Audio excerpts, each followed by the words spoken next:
you see that when the designer really wanted to move in there, he wanted to move with the crowd. But it was important after that when the bankers came in and said, hey, you're going to build what you can sell, and that's a smaller Rambler. And we ash canned the big cars and jumped right on the little one, and that ended up being a success. Well, that 56 was really a landmark car. That really was a new design, a new look for any sort of a car. And I think it's one of the handsomest cars that's ever hit the road. Yes. 56, Yeah. 57. I'm in the process of buying a 57 myself right now. Yeah. I think it's a really handsome car. And I know when they hit the market, it really attracted young couples. It was Yes. really an exciting car. It was a family station wagon with a spear on the side on the front fender. Yeah. And very well done. You know, there weren't too many complaints. I can't recall whether the V8 was in that model at all. Not in 56, but it came in 57. Yeah, they had the small, the 250 cubic. Is that the new one that was done up in Canada?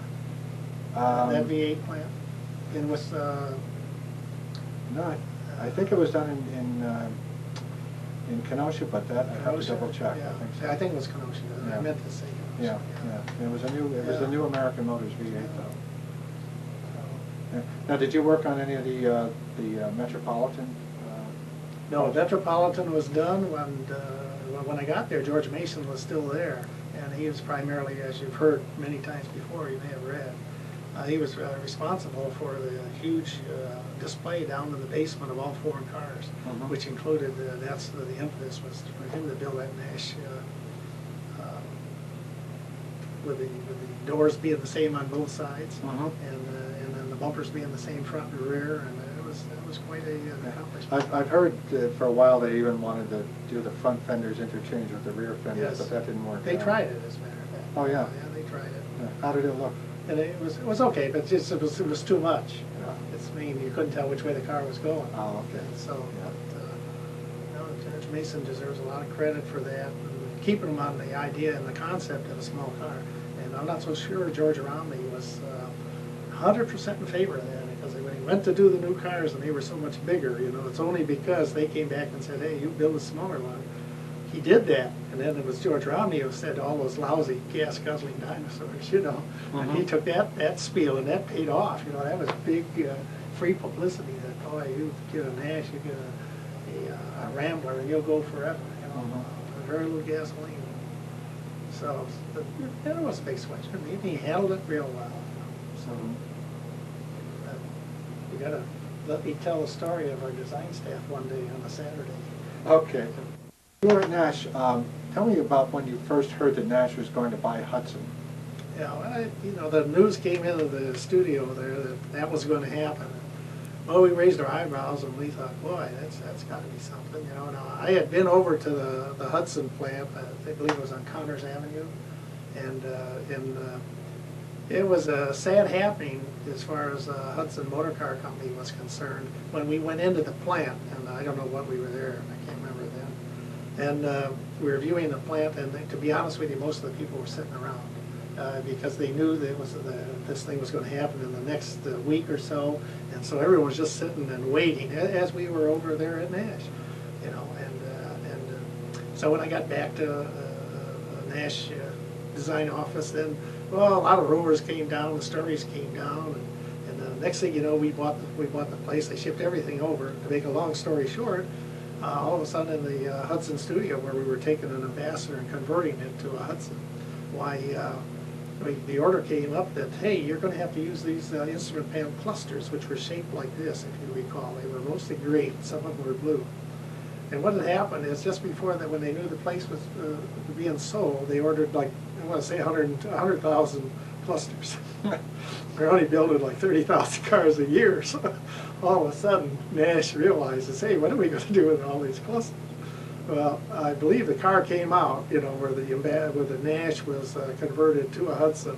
And they cut a big hole in the instrument panel, and they put that cluster in there. They did that to attempt to get rid of this 100,000 clusters that you amazing. had, but those kinds of things happen when a merger or a buyout like that takes place. Now, everybody all these years has assumed that Nash used that instrument cluster just to continue giving the car that Hudson Certainly feel. that was a part of it, but to mount it, if you're familiar with the Nash beautiful instrument panel like that with the dual speakers, then you plop this thing in there that was shaped like, that's a stretch. Mhm. And when the order came through, bring two Nashes up here right away. Well, the first thing came was the wheel openings were trimmed up and raised. Large zinc die casting, which I worked on, were made on for the front fender and then the rear quarter. If you remember that big casting, which was about 20 or 30 inches long, in an attempt to make a Hudson out of a Nash. And then you recall the grill with the V-line styling on the Hudson grill there with the V in the middle and then the texture. Yeah. All of that was just right in the studio, just machined right out, put a wood buck in there and threw clay in there, and there's a Hudson. Oh, they were so pleased because you had to have it in a hurry. I mean, they wanted that. Oh, yeah. Change the tape. Oh, sure. But The deal closed in mid-54, and when the 55s came out, there was a 55 and all the 55 Hudson that looked curiously a lot like a Nash. Yeah, and the dealers were pleased to get it because, well, yeah, a whole new image. Yeah, that's a Hudson. Yeah, I could tell. There's a look at the instrument panel. Yeah. Not good. You know, Yeah. designers just wept. Yeah. So, But, you know, they used the Hudson engines Yes, they did. in that 55. yes, they did. And if my memory is serving me right, they even used a version of the Hudson twin action brakes. They had some backup system on the Hudson braking. So Yeah, there were some things they got to share very nicely, you know, and worked out. I don't recall what the sales volume was the first year when the Hudson I think came out on the I think it was Nash. actually pretty good, though. Yeah. Like everybody else, Hudson dealers sold a lot more Ramblers than Mhm. anything else. The Rambler Yes. was a good one. It was a pretty good job.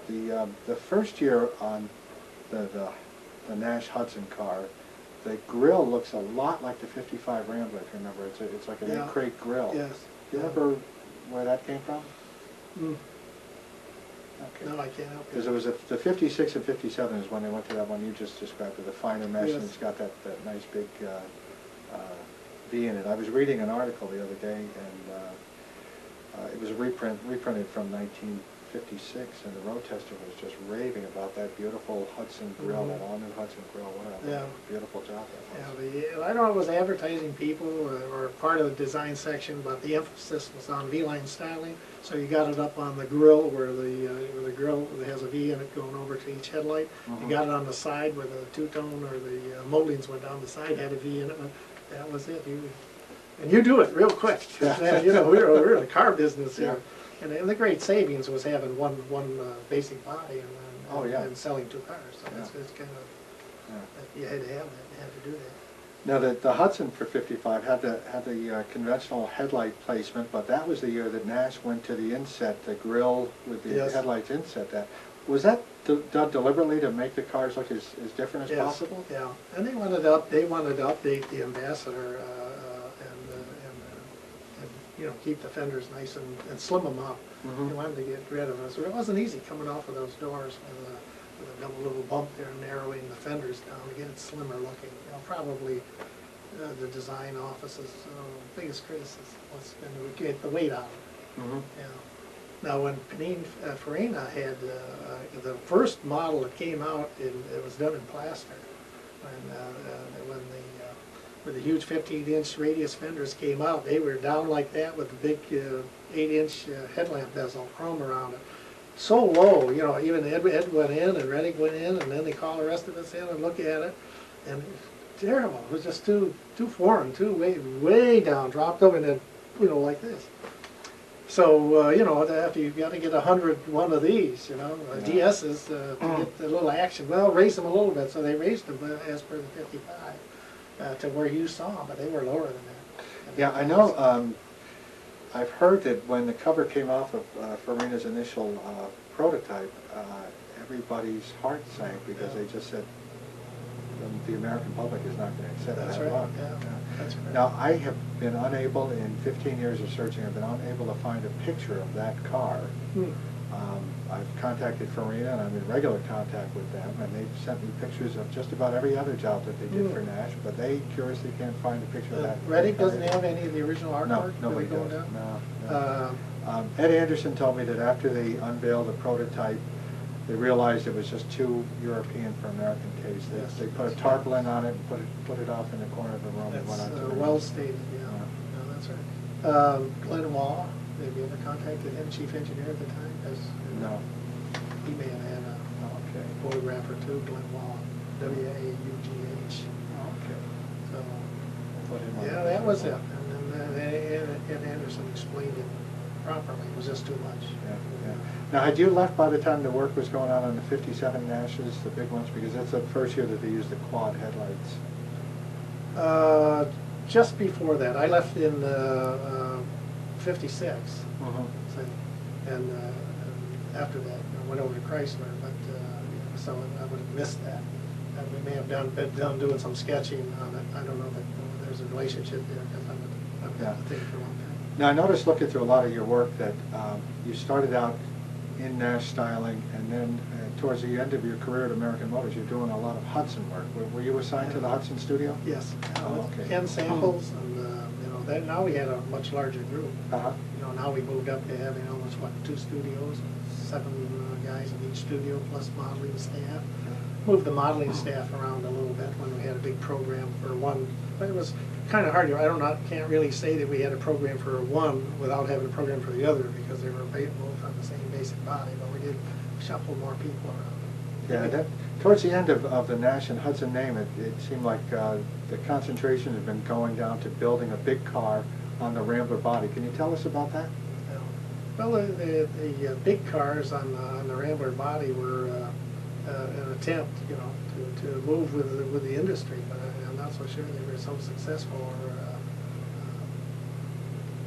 that it made sense. I mean, The clay models I've seen and some of the drawings really look nice, but are you talking about the ones that were 124 and 126?